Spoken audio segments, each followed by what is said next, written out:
Ng'aragu nĩ thiĩte na mbere kwĩhĩrĩra kaunti-inĩ ya Turkana, ũndũ ũrĩa rĩu ũrerĩkana atĩ nĩ ũkoretwo ũgĩcũngĩrĩria namba nene ya ciana igũmĩrwo nĩ thĩna wa kwaga hinya wa mwĩrĩ nĩ ũndũ wa wagi wa irio na maĩ kwa ihinda rĩu. Kũringana na gavana wa kaunti Jeremiah Lomurukani, nĩ harĩ na bata thirikari kuongerera ũteithio wa irio ũrĩa ĩkoretwo ĩkĩheana kaunti-inĩ ĩyo, amu kwaga ũguo ihinda-inĩ rĩa ciumia nini ciũkĩte, ciana nyingĩ cia thĩ wa mĩaka 10 nĩ igũtorio nĩ thĩna ũyũ wa ng'aragu. Kaunti ya Turkana nĩ ĩmwe tu ya kaunti iria igũmĩirwo nĩ thĩna wa ng'aragu na njĩra nene, amu kũrerĩkana atĩ andũ matanyihĩire 500,000 a mĩena ĩtiganĩte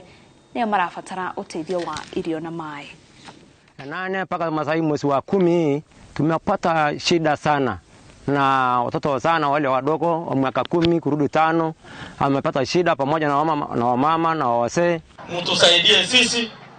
msaidie watu wetu, because the situation we have on the ground